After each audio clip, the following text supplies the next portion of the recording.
ดีคุณผู้ชมทุกท่านนะครับหลังจากที่หายไปนานเลยกับการเล่นเครื่องบินนะครับวันนี้ก็มากับลำนี้นะครับลำใหญ่มากๆนะดูใกล้ๆจะใหญ่ มันเลยผมตั้งชื่อว่าเป็นแมลงวันตัวน้อยของผมนะครับ คือมันน่ารักมากเสียงมันนะแล้วก็นึกว่าจะเร็วแล้วเราสั่งมาแม่อย่างเงี้ยอยู่อย่างเงี้ย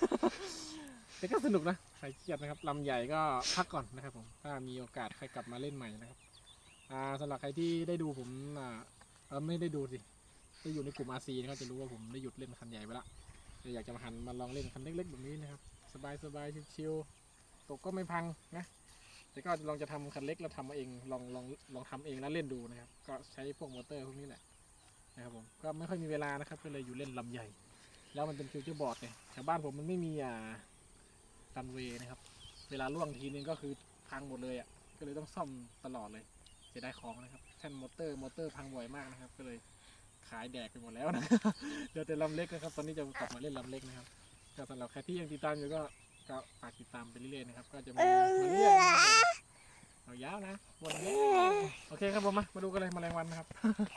การระบบของเขาก็เป็น2 ช่องนะครับประมาณนี้มีไฟด้วยนะครับรีโมทก็นี่ประมาณนี้นะครับปุ่มพวกนี้มีไว้ประดับเฉยๆนะครับที่ใช้ได้มีปุ่มไฟปิดเปิดแล้วก็นี่เป็นปุ่มความเร็วนะครับมี2 ขั้นนะครับมาเริ่มเปิดกันเลยรีโมทกันนะครับกดทีเดียวปิดเสียงดังแล้วก็เปิดสวิตช์เครื่องบินปั๊บมีไฟวิ่งแบบนี้ก็รอบายสัญญาณ1 รอบก็คือเด้งขึ้นนะครับปุ๊บเริ่มเสียงแล้วก็เอาลงปุ๊บโอเคนี่คือได้ละสิ่งกับฟอร์มูล่าวันนะครับปิดไฟได้ด้วยปิดเปิดได้ด้วยอันนี้ปิดแล้วกันนะครับมันเป็นกลางวันอันนี้ก็เป็นความแรงนะครับระดับ2ก็กดไปมันจะได้ยินเสียง2 ที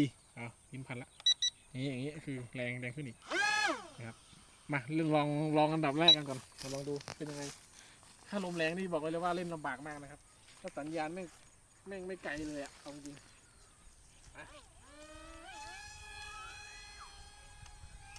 เนี่ย ประมาณนี้ถ้าไกลกว่านี้น่าจะไม่ถึงแล้วแต่มันชิวนะเหมือน UFO ต่างอวกาศนะครับอันนี้เล่นประมาณก็ถ้าลมแรงมันก็นั่นอยู่นะก็เล่นได้อยู่นะ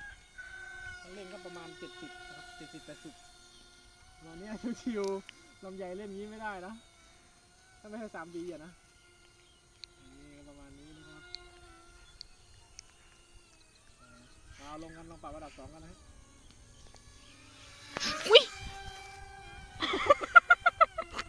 ทีรันเวย์ไม่ถูกผมรันหน้าเมียแล้วนะครับ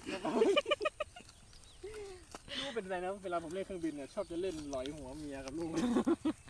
อันนี้ก็เป็น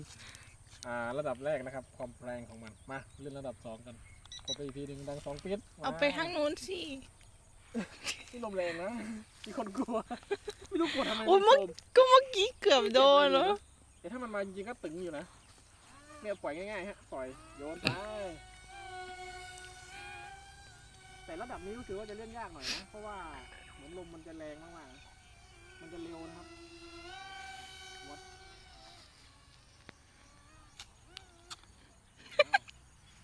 แบตมันอยู่ได้แป๊บเดียวเองจริงเหรอผมไม่น่าเกี่ยวกับรีโมทแล้วล่ะน่าจะเกี่ยวกับแบตมันละเมื่อกี้ผมก็เล่นไปพอสมควรแล้วแหละ ก็เลยกำลังมาถ่ายคลิปแต่ก็เล่นไปก่อนหน้าแล้วนะครับก็เลยเนี่ยแดงอย่างเงี้ยคือแบตมันหมดแล้วนะครับมันเร่งได้นะแต่มันไปไม่ได้แล้วมันมีเจโลให้ด้วยนะครับดูเห็นไหม มีเจโลให้ด้วยถ้าไฟแบบนี้คือเราเล่นไม่ได้แล้วนะคือแบบแบตมันไม่พอแล้วนะครับโอ้โหแบตมันเปลืองมากเอาจริงไม่รู้ว่าจะมีแบตแบบนี้ขายหรือเปล่านะถ้าเราปิดรีโมทไฟมันจะเป็นสีฟ้านะเนี่ยเห็นไหมไม่รู้ว่าเป็นเพราะอะไรนะหรือว่าเป็นเพราะว่ารีโมทมันไม่ดีหรือเปล่าก็ไม่แน่ใจนะครับแต่ถ้าเราเปิดรีโมทปุ๊บบายสัญญาณปุ๊บมันจะเป็นสีแดงปิดขึ้นทีเห็นไหมไม่รู้เป็นเพราะอะไรหรือว่าแบตตัวนี้ไม่พอมันคงเตือนแหละผมก็ไม่ได้อ่านศึกษาข้อมูลสักเท่าไหร่นะครับก็ประมาณนี้แต่เล่นมันติดนะแต่มันไม่ไปแล้วมันไม่ได้แล้วนะ โอเคเดี๋ยวไว้มาบินดูให้ใหม่นะโอ้โหนี่บินนิดเดียวเองโอเคเอาคลิปสั้นๆมาฝากคุณผู้ชมกันแล้วกันนะครับหลังจากที่หายไปนานมากๆนะ เผื่อยังคิดถึงกันนะครับผมแต่ใครยังมีลำแบบเล็กๆแบบนี้ก็บอกผมได้นะผมอยากได้นะลำยังไงก็ได้แต่ว่าเป็นลำเล็กๆแบบนี้นะครับ หากใครที่ไม่ได้ใช้หรือว่าไม่ได้เล่นแล้วก็ไม่อยากปล่อยต่อก็บอกผมได้นะผมอยากได้จริงๆผมอยากสะสมคันเล็กละเดี๋ยวลำใหญ่ไว้มีพื้นที่เล่นค่อยมาว่ากันอีกทีนึงนะครับไม่มีรันเวย์ก่อนนะตอนนี้มันไม่มีรันเวย์นะครับเพราะเครื่องใบนี้ผมเล่นมันเป็นฟิวเจอร์บอร์ดเนี่ยเวลาลงแรงๆก็คือเรียบร้อยเลยไม่เหลือนะครับก็มาประมาณนี้นะครับลำเล็กมันชื่ออะไรนะ LSB2 ป่ะถ้าจำไม่ผิดนะน่าจะใช่นะครับผมก็ยานอวกาศนะครับเมื่อกี้แฟนผมเล่นก็เครื่องบินนักรบนักขี่ตายไปหลายคนแล้วนะเมื่อกี้ล่วงลงมาเล่นเลยนะครับโอเคครับผมสำหรับคลิปนี้ก็ฝากไว้เท่านี้ก่อนแล้วกันนะครับหากใครชอบคลิปนี้ก็อย่าลืมกดไลค์กด Subscribe กดแชร์ให้ผมด้วยนะครับผมก็ขอบคุณสำหรับการติดตามครับสวัสดีครับ